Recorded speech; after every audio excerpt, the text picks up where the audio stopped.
It's easy to often view Summerslam as the red-headed stepchild of WWE's Big Four pay-per-views. Unlike the Royal Rumble or Survivor Series, it doesn't have a dedicated stipulation or theme other than, hey, it's wrestling in the summer, it's summertime, and we're wrestling as well. Look at us in summer, and obviously WrestleMania speaks for itself. So what sets SummerSlam apart? Well, there are often several significant and sometimes shocking moments that happen at this pay-per-view. I'm Jack from WhatCulture.com, and here are the 10 most shocking SummerSlam moments of all time. Number 10, Miss Elizabeth tears her dress. Now, looking back on it, Miss Elizabeth's crucial distraction in the main event of SummerSlam 1988 isn't all that shocking. We've since lived through years of over-sexualized women in wrestling. We've had, bra and panties matches, we've had diva searches, we've had, where they wrestle in mud or pudding or gravy. It's just, Luckily, women's wrestling is now on the up and up, but back then, Miss Elizabeth's distraction was probably seen as very shocking indeed. The sight of the usually demure Elizabeth tearing off the lower half of her dress completely distracted the team of the Mega Bucks, that's Ted DiBiase and Andre the Giant. It also distracted the corrupt referee Jesse Ventura, and Randy Savage and Hulk Hogan took full advantage. Now, fans of the Eurovision Song Contest will probably accuse Elizabeth of gimmick infringement because, as we all know, Bucks Fizz did exactly the same thing some 7 years prior. Absolutely shocking, WWE. How dare you rip off Bucks Fizz like that? They're a national treasure. Number 9, the Summer of Punk comes to a sad end. The Summer of Punk was one of the most exciting times in recent WWE history, and the angle which lured many lapsed fans back to wrestling, including myself. Punk's feud with John Cena was an absolute masterstroke in blurring the traditional heel and babyface dynamic. It also established the Chicago native as the voice of the voiceless, or the voice of the disillusioned masses who were sick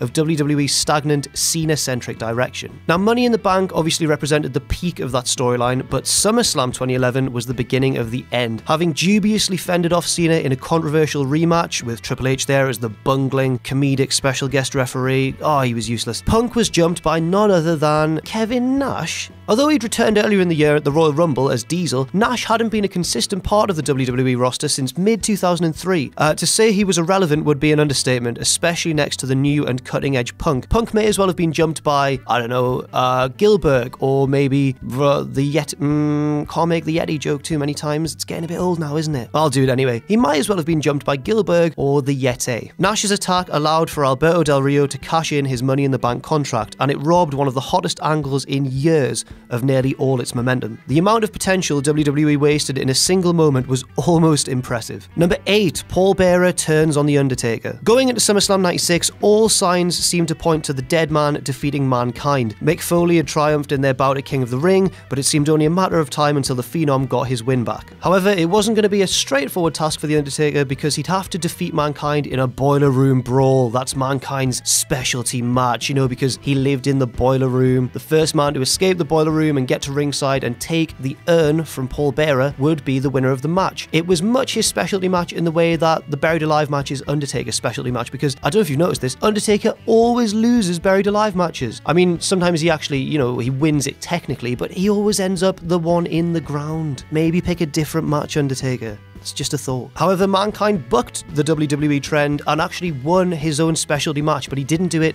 because of his own ability. He did it because of the dastardly ways of Paulie B, Paul Bearer. Paulie B, what have I done? Undertaker reached the center of the ring first, with Mankind taking a horrendous bump on the outside onto the exposed concrete floor, but Bearer refused to hand the urn over. This allowed Mankind to recover, slap on the mandible claw, weaken the dead man, and then Bearer smashed the urn over his protege's head. It was a genuinely shocking moment and certainly deserves its place on this list. Number 7, and this one comes from SummerSlam 2010. This is Team WWE v The Nexus. Now, The Nexus v Team John Cena, Team WWE at SummerSlam 2010 was shocking for 2 reasons. Firstly, it saw the return of Daniel Bryan. Now, Bryan had been harshly released following his strangling of Justin Roberts with his own necktie. It caused a bit of a furore with the sponsors. WWE released him temporarily, but then they brought him back as part of Team John Cena, Team WWE, for this match. It can be seen as Bryan's rebirth. It was the first time he really broke free of the shackles that had been previously imposed on him by WWE. Shackles which included embarking upon a losing streak, the worst of all storylines for any up-and-coming babyface, and it allowed him to prove himself to Michael Cole, who had belittled him consistently since he first started. Now we come on to the second reason the match was shocking, because not only did we see the return of Daniel Bryan, we also saw a massive push for Wade Barrett and Justin Gabriel, the two remaining members of Team Nexus, who, defeated many established WWE stars en route to a startling victory which really transformed their careers. I'm obviously joking. John Cena beat both of them easily by himself. This is now looked back upon as one of the most shocking SummerSlam moments ever, because it really was a waste of an opportunity to get two of the most promising new stars over. Instead, John Cena decided, no, I'm John Cena, and I'm gonna, be the strongest man in the universe, and I'm gonna win! And it was a bad mistake. Number 6, the Honky Tonk Man's Intercontinental Championship reign finally comes to an end. Now, we've already mentioned SummerSlam 88 once because of Miss Elizabeth's legs and bottom. However, this moment took place earlier in the card and can arguably seen as an even more shocking moment. Honky Tonk Man's record Intercontinental Championship reign is the stuff of WWE legend. The dastardly heel held onto his belt for a mammoth 64 weeks, but lost it in the most unceremonious manner imaginable at SummerSlam. The scheduled challenger was Brutus Beefcake, but he was unable to compete. Honky Tonk Man angrily took to the ring, grabbed the microphone, and demanded that the new challenger come out, whoever he may be. I can be anyone, he said. And then the Ultimate Warrior's music hit. Now, if you've seen any Ultimate Warrior footage ever in your life, you'll probably know how this match went. Warrior sprinted down to the ring, wasted very little time hitting his limited offense, and defeated the Honky Tonk Man, ending one of the most historic reigns in WWE history in just 31 seconds. And sure, yes, this popped the live crowd and it was a memorable moment, but it must surely be seen as an ill-fitting end to one of the most iconic reigns in the history of the promotion. Number 5, Shane McMahon's fall. Now, by this stage, we're used to seeing Shane McMahon do ridiculous things in the name of wrestling. Never want to take the easy road, Vince's eldest child proved his commitment at SummerSlam 2000 in the most ultimate way imaginable. In a hardcore championship match, never a smart move,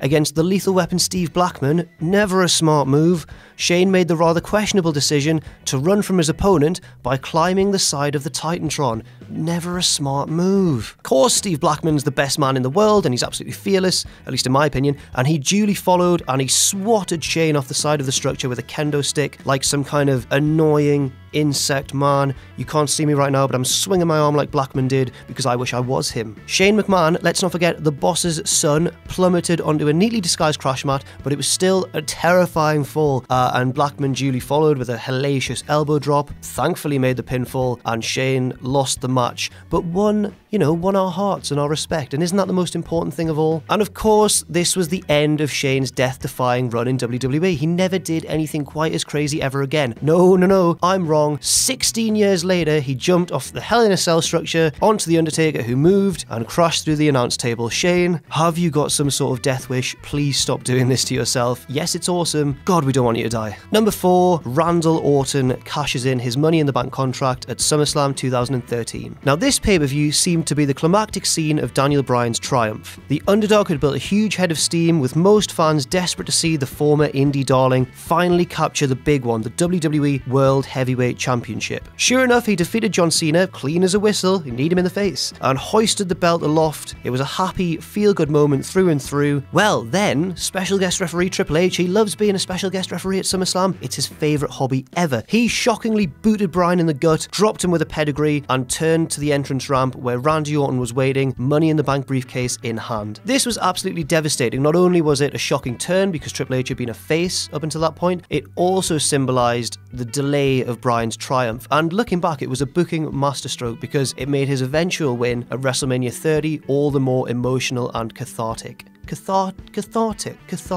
It made it more of an emotional release. I'm supposed to be an English graduate and I can't pronounce the word cathartic. I think it's cathartic. Google catharsis and you'll see what I mean. Number 3, Shawn Michaels mocks Hulk Hogan. Now, few wrestling bouts truly deserve the billing of a dream match, but Hulk Hogan v Shawn Michaels was certainly worthy of such an accolade, or at least it should have been. The original plan was actually to have 2 matches, with each man taking 1 win in either, only for Hulk Hogan to nix those plans and say, no, we'll have 1 match and I'll win it because I am the best wrestler ever. I know what you're thinking as well. Hulk Hogan being selfish? I'm as shocked as you. Understandably furious because, as we all know, he's one of the best ever, Shawn Michaels proceeded to utterly take the piss throughout their bout, overselling everything in ludicrous fashion. He was bumping to the outside for, one punch in the face. He was throwing himself over turnbuckles. He took a big boot, got to his feet, ran around the ring in a circle, fell back down and took the leg drop. That was the end of the match. It was utterly ludicrous. If you haven't seen this match, it's really worth checking out just to see how far HBK takes his mockery, and it proves that sometimes being unprofessional can be hilarious as well. And I'd just like to say to whoever's editing this video, please don't do anything unprofessional here. It won't be as funny. Number 2, Brock Lesnar destroys John Cena. This is the most recent moment on the list and certainly one of the most shocking. John Cena v Brock Lesnar at SummerSlam 2014 saw the unthinkable happen. It wasn't so much the fact that Cena lost. Cena's actually lost a lot more than we give him credit for over the years, but it's the manner in which he lost. Lesnar utterly dominated the company man from pillar to post in a way we've never quite seen before or since. In decimating Cena and taking his title, Lesnar completed perhaps the most astonishing 1-2 punch in WWE history, having snapped the Undertaker streak just a few months prior. I think the moral of the story is Brock Lesnar's a very big man. Don't challenge him, especially if you're putting your championship on the line. And number 1, Owen Hart accidentally breaks Steve Austin's neck at SummerSlam 1997. In terms of landmark moments in the career of an all-time great, Steve Austin's sickening injury at SummerSlam 97 can probably be regarded as the most shocking incident in the storied history of the pay-per-view. It led to Austin being regarded as a legit badass and perfectly bridged the gap between his face turn at WrestleMania early that year and his push to main event megastardom in that infamous feud with Vince McMahon. A botched tombstone sit-out piledriver saw Stone Cold dropped directly onto his head by Owen, resulting in a legitimate broken neck and also temporary paralysis. Now, under normal circumstances, the match would have been improvised. Owen would probably have made an immediate cover, won the match, and retained his Intercontinental Championship. There's just one problem there, and that was the match's stipulation. The stipulation dictated that had Austin lost the match, he would have to kiss Owen's bottom. He'd have to pucker up and kiss Owen's, his backside. Who made that stipulation? Was it WhatCulture.com by any chance? Because is it just me, or are the Adams getting a little bit too friendly with each other's anatomies in these forfeits? Thinking fast, Owen tentatively maneuvered Austin into position where he was able to execute an admittedly dodgy roll-up, but we can forgive him for that because he had a broken neck. Austin made the cover, the referee counted the 3. Everything kind of went the way it should have, but Austin was then forced to vacate the title while he recovered. Sadly, Owen never really apologized to Austin, and there was some heat between them before Owen's tragic death a little while later. In terms of Austin's career, it really proved him to be the badass that we all know him as these days, and added an extra depth and an extra heroic quality to his character as well. And for those reasons, it is certainly the most shocking moment in SummerSlam history. So that's all we've got time for. This has been the top 10 most shocking moments in SummerSlam history. I've been Jack from WhatCulture.com. Please do follow me on Twitter at Jack_the_jobber. I hope you've enjoyed this list, and I hope you respect my decision to only make one joke about the Yeti. Well, 2 now. I'm very sorry. See you soon. Were you one of the unlucky few who couldn't get tickets for July's WCPW tapings? Well, make sure you pick up tickets for August, as they're already extremely limited.